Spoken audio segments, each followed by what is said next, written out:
Final item of the Galactic Defiance meeting. Briefing doesn't contain a Mon Mothma spitting truths and then going to get trashed and dance the night away.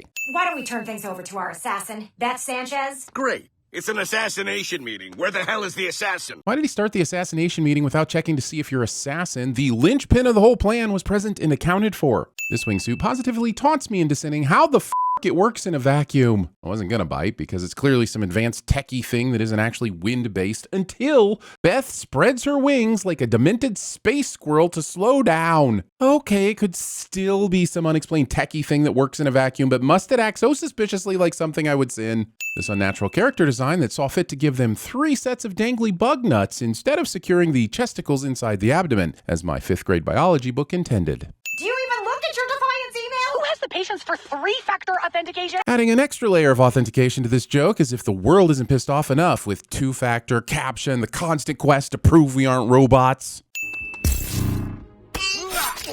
So this is an invisibility cloak and a walk through walls cloak? Why not use that the whole time? This reminds me of a glitch in Link's Awakening on the Game Boy where you could hold select at the perfect time and glitch through walls to skip dungeons. Not because of similarities to what Beth is doing, but because it eventually the game as much as this episode when you realize there's no reason to stop using it. Everyone who has driven a car on a freeway will call bug on Beth pulling off all this violence without a single buggy entrail splatting onto her person.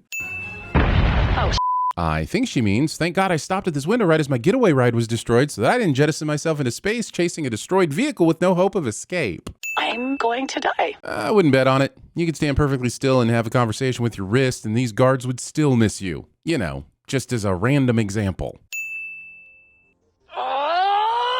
Loudly groaning when you're supposed to be in hiding. Become the shadows, Beth.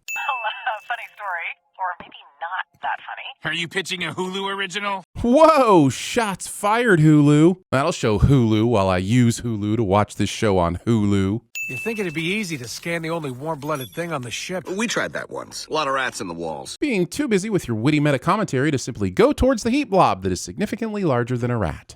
Also, how did the rats get to your ship in space? Did they put on little spacesuits and infiltrate? Did you land the ship on a world with rats? Did they infest your cargo ships like tarantulas did with banana boats? Curious minds need to know. Hey, freeze! You first. For no reason at all, they decide to yell out commands instead of shooting on sight like everyone else has been. Worse than that, they did her the kindness of waiting while she reached into her bag of holding to pull out this quip-specific grenade. Rick asked for this lava cake to go, and yet this to-go box looks suspiciously like the plate and cutlery you would see if one were ordering it to stay. That sand isn't deep enough though. Also, quicksand doesn't suck you down that quickly. And I'm overthinking it, aren't I? Say it with me now. Social commentary meets Looney Tunes logic. Social commentary meets Looney Tunes logic. This organization resents and discourages talent. Warner Bros. Discovery. I gotta make sure it's the right supremacist. They all look alike. This fucking show. How do you take a profound point, merge it with a dad joke, and create hilarity? With perfectly placed pornography. That's how. Why did Rick and Beth teleport to this address instead of using Rick's spaceship? Was it so we could have an awkward car conversation trope earlier? Listen, what if this show literally doesn't care about transportation consistency? What then? Good luck with that. Wait, so he's too cool to be a Slimer, but he's asthmatic? Rick drops a killer quip instead of killing this bug before it gets buffed so that the audience can appreciate the transformation. Oh, and the killer quip. Also, saying that someone can't be cool just because they're asthmatic. We're not all Piggy from Lord of the Flies, you know. It's some kind of souped-up fungus. What? Should we be wearing masks? Nah, we're fine. It's a bug problem. He said. Too late to do anything about it now if that weren't the case, Idly. All of Gromflom will gather for her birthday, and all will receive a gift. That's not how birthdays work, dipsh.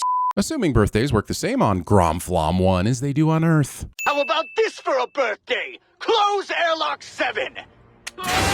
Making some of your door controls voice activated and others button activated seems like a recipe for confusion and accidental extermination. Maybe start with the energy blades next time? Or better yet, just make guns that shoot out energy blades? There you go. I scienced it for you. Let's talk about this chart behind them. Why are some parts written in English and others in Gromflom? Do all the bugs here read a combination of the two? Listen, what if this show literally doesn't care about language consistency? What then? Also, this pie chart up here frustratingly adds up to 100%. Thankfully, this 13% segment looks a lot more than 3% bigger than this 10% segment. Yay, nitpick saved. Cisco provides us with security credentials for the maintenance tunnels. And if he doesn't show, what's our backup plan? I use Cisco so that I don't need a backup plan. This whole Ocean's 11 style going over the plan as said plan goes to shit while the voiceover has no idea the plan has gone to shit is so much fun. Much more fun than it is to describe, but sometimes that happens when you're fishing for a way to add a certain number of sins. Thank goodness I found a lot of inconsistencies and errors in this scene, and all the appropriate sins will be added to the total with no need for a backup plan. Even if you do cure it, our scanners show a big, scary, dramatic spore hive growing deep underground. Real, final boss vibes. This whole spore hive twist seems like the animators and writers finished the episode and then realized they needed to fill another 7 minutes of content. Wasn't the original plan to detonate the robot queen filled with spores and infect all those present for her birthday? Plans never once mentioned a secondary weapon ready to replace the initial weapon once it was destroyed and Cassian died for nothing. We're long on bugs and short on ethics. Title of my mid-COVID sex tape? Oh no, I like jelly. I want nutritious jelly. I want boob milk. I like boobs. We're all adults here. Why not both?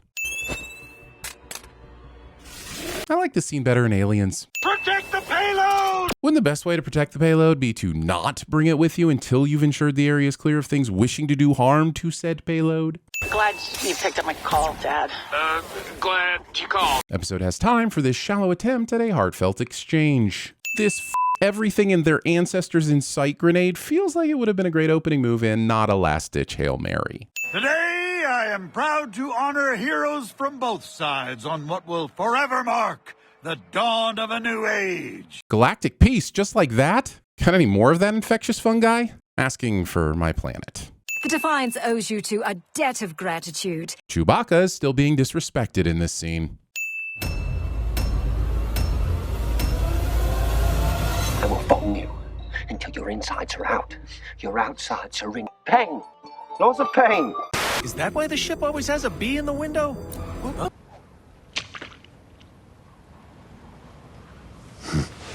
We interrupt this program for an important news announcement. A sting trooper did it. Why didn't they pin it on us? You can't fight in here. This is the war room. That fungus is no disease. It's the cure. You sly dog. You got me monologuing. Now, I've never had crack. Dude, you are going to love it.